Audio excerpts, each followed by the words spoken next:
আমি 10,000 বের করেছি। আমার কাছে 12টা হোল্ডিং সেন্টারে আরো 1800 অপেক্ষা করছে। ডেলি ওপারে পাঠাচ্ছি। থাকবে না কেউ, নিশ্চিন্ত থাকুন, আপনারা থাকবেন। ধরো আর বিএসএফ কে দাও, নো জেল। আমাদের টাকাতে অন্নপূর্ণা যোজনা হবে, প্রধানমন্ত্রী সূর্য ঘর হবে, বার্ধক্য ভাতা বিধবা ভাতা বাড়বে, বেকার যুবক যুবতী চাকরি পাবে, ভাঙা স্কুলটাকে সোজা করব, পানীয় জলের আরো আরো ব্যবস্থা করব। কিন্তু ওই লোকগুলোকে জেলের খাবার কাপড় ওষুধ দিতে পারবো না। আমি 10,000 বের করেছি। আমার কাছে 12টা হোল্ডিং সেন্টারে আরো 1800 অপেক্ষা করছে। ডেলি ওপারে পাঠাচ্ছি। থাকবে না কেউ, নিশ্চিন্ত থাকুন, আপনারা থাকবেন।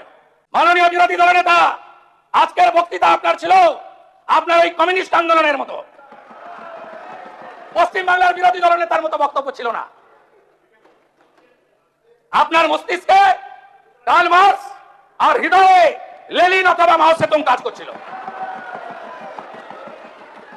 যারা একটা সময় বলেছিল নেতাজিকে তোজর কুকুর আর রবীন্দ্রনাথ ঠাকুরকে বলেছিল বুর্জুয়া কবি। তাদের কাছ থেকে উপদেশ আমরা নেব না। আপনি বলছেন এখানে এই হচ্ছে, তা বাংলাদেশে রবীন্দ্রনাথ ঠাকুরের স্মৃতিচিহ্ন মুছেছে, বললেন না কেন? অবনীন্দ্রনাথ ঠাকুরের বাড়ি আক্রান্ত, বললেন না কেন? সত্যজিৎ রায়ের বাড়ি আক্রান্ত, বললেন না কেন? অসংখ্য তালিকা আছে, লম্বা লিস্ট। আপনাদের কেউ কেউ বলেছেন এসআইআর, কারা অনুপ্রবেশকারী কারা ভারতীয়, একদম ক্রিস্টাল ক্লিয়ার। কারা অনুপ্রবেশকারী আপনারা আগে দেখতে পাচ্ছিলেন না। আমরা ভারত সরকারের আইন কার্যকর করেছি।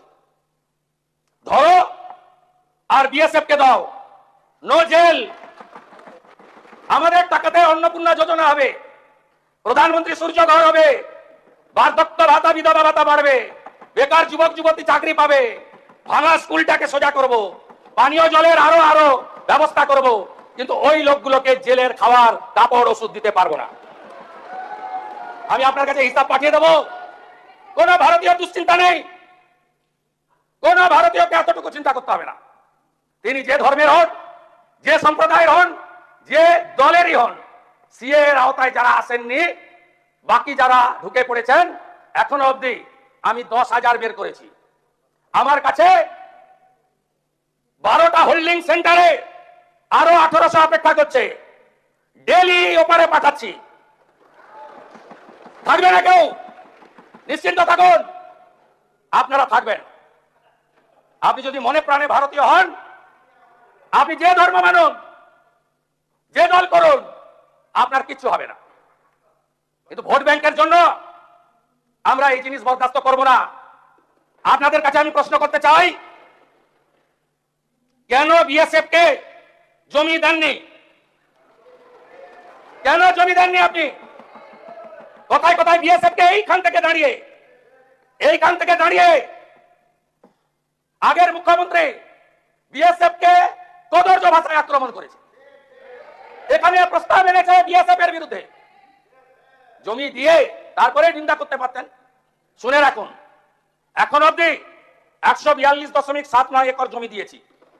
কোচবিহার 22.95, জলপাইগুড়ি 35.165, দার্জিলিং 8.815, সব মিলিয়ে এই 600 কিলোমিটার এলাকা কয়েক মাসের মধ্যে একদম বেড়া তৈরি হয়ে যাবে।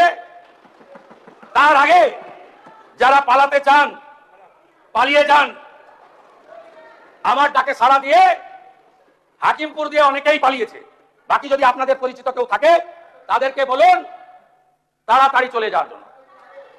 রাষ্ট্রের সুরক্ষা, রাষ্ট্রের নিরাপত্তা আর বাংলাকে সুরক্ষিত মজবুত করার জন্য এই সরকারের নীতি একদম পরিষ্কার। এই বিষয়ে আঙ্গুল তুললেই জসমিন দেশে জগাচার। যে ভাষায় যে কথা বোঝে